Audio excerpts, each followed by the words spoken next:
월요일인 26일은 전국이 대체로 흐린 가운데 중부지방을 중심으로 추운 날씨가 계속되겠으나 특히 아침 최저 기온이 영하 15도로 떨어지는 등 매우 춥겠다는 기상청의 예보입니다. 오늘의 뉴스는 이재명 대통령은 이해운 후보자 지명을 철회했네요. 국민 눈높이에 부합을 못했다고 합니다. 어떡합니까? 이해운의 가하만사성은 누가 책임집니까? 라는 뉴스를 전달합니다. 이재명 대통령이 25일 이해운 기획예산처 장관 후보자 지명을 철회했고 지난달 28일 후보자로 지명한 지 약 한 달 만이라고 합니다.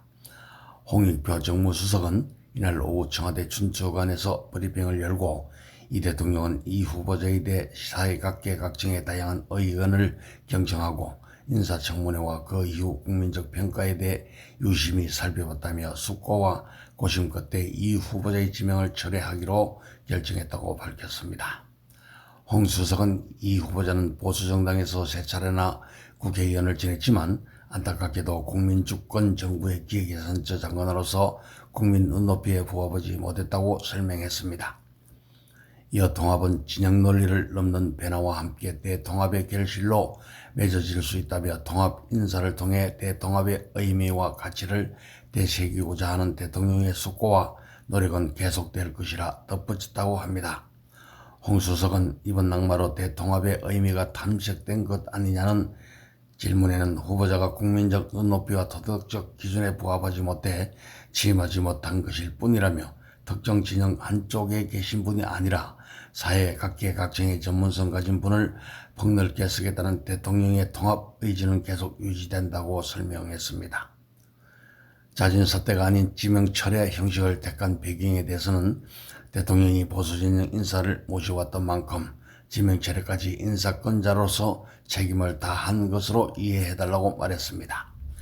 구체적인 결격 사유를 묻는 질문에는 국회 청문회 과정에서 제기된 다양한 문제 제기와 이에 대한 후보자의 소명이 국민 눈높이에 미치지 못한 점 등 여러 사안을 종합적으로 고려했다며 특정 사안 한 가지에 지명 철회가 이뤄진 것은 아니다라고 했습니다.